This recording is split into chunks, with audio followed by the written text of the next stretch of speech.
Hello, Mike Davis here from the city of Brooklyn Park, and I appreciate the opportunity to address all of you, albeit remotely. I wish I could be there, but time and budget constraints, as they are, has prohibited me from making the journey. So I want to have a conversation with you, even though it's one way, but convey to you some thoughts about really what the purpose of police is and how really it's germane to the conversation that you all are having about democracy and how to promote it and what healthy democracy looks like through community engagement. Now, you should know from the onset that Brooklyn Park is a city about 5 miles outside of North Minneapolis. It's about 80,000 people. It's a second most diverse city in the state of Minnesota, only next to a much smaller city contiguous to our south called Brooklyn Center. We're about 20% foreign born, and again, 48% overall diversity.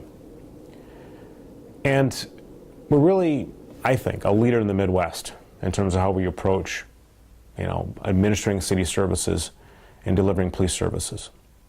For the past 5 years, I've had the privilege of being the police chief here.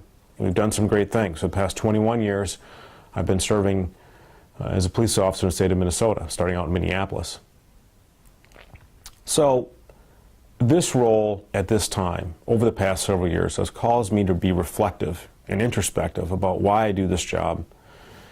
And more importantly, what is the purpose of police? Truly, what is the purpose of police? Is it to simply enforce laws, or is there a larger purpose that sometimes we miss? Mike O'Neill, a prominent police trainer and former commander of the Aurora, Illinois Police Department, talks about the nobility of policing, and that we're not simply law enforcers, but we're guardians of this democracy. And that makes sense to me, right? If you look at, in essence, what we're trying to accomplish, we're trying to deal with the conditions that contribute to crime and disorder. That, to me, is what success looks like. Now, for those of you who've studied policing, understand that we're technically in the community policing era, right? There are 3 eras of modern policing. First is the political era, then the reform era, and now we're in the community policing era. I would submit that we're going into yet another era, and that's the community building era. It really acknowledges the larger role and purpose that law enforcement plays. I can see there's some skeptics in the audience, so I have some evidence. Some evidence that's born out of research. Research that was done in Chicago, that's the kind of the petri dish of many researchers around the country, by Dr. Robert Sampson of Harvard University. In the 1990s, Robert Sampson did a pretty robust and highly respected body of research called the Project of Human Development in Chicago Neighborhoods, looking at the dynamic of juvenile violence.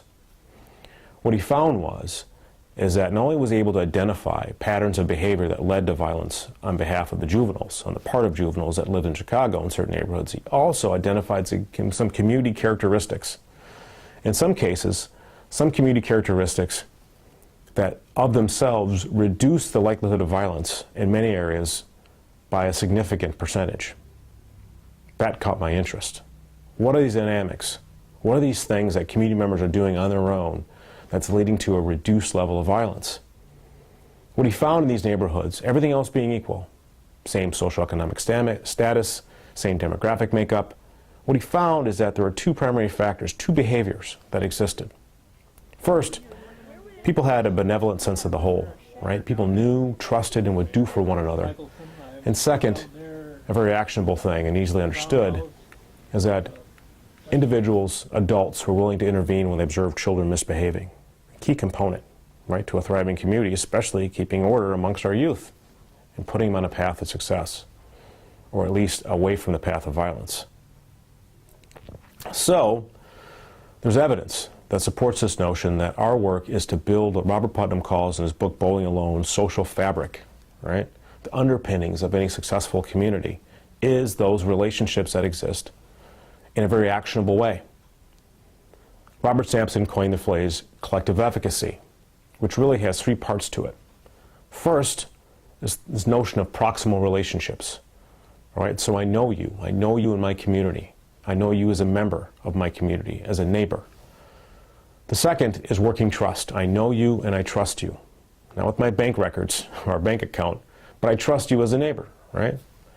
And thirdly, it's this notion, right, of actionable expectations. that we have the shared expectations that we do for one another when there's a need to do for one another, and then we create something in our community to make it better where nothing existed. I believe our role is to promote such an environment in our communities. At the essence, and research shows this out, at the essence of any community that's plagued by crime is social disorder. Social disorder is bred from, right, low levels of interdependence, high levels of isolation, and typically high levels of fear. The police are in a primary role to combat those things and change the ethos in those communities. That is our primary responsibility.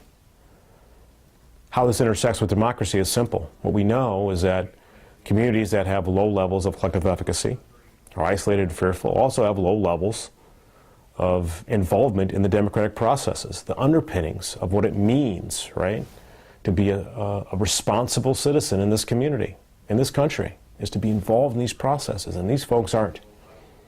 And so by expanding the level of collective efficacy, by enhancing social fabric, we are, I would submit, promoting democracy in the true sense of the word. In Brooklyn Park, we've begun such work of community engagement. In 2009, we called a meeting. We called community cafes actually around the community, and we had 400 people show up. Residents of all different backgrounds, people have been here 5 minutes in 50 years, sitting around at tables in small groups, having conversations with people they would not normally be talking to about a topic they don't typically talk about, the future of the community and what it looks like. And what came out of there was a communal definition of what the City of Brooklyn Park will be. That led to the establishment of a core planning team, which was a collective of our diverse residents and city staff, which led to the production of our plan, our strategic plan, that bore out of it 3 action teams, actually 4.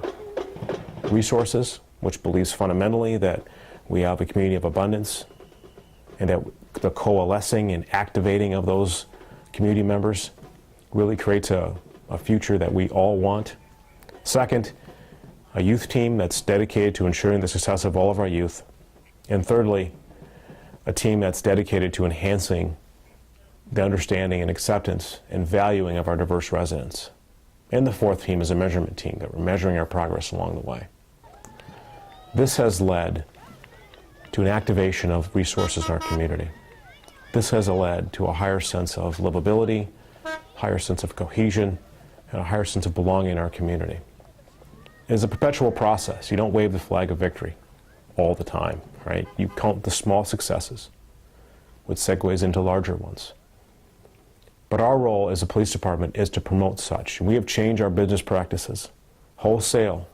We believe in a net-centric, right, community building approach, where officers are assigned in teams from various disciplines around the department to work diligently on changing those conditions that contribute to crime and disorder.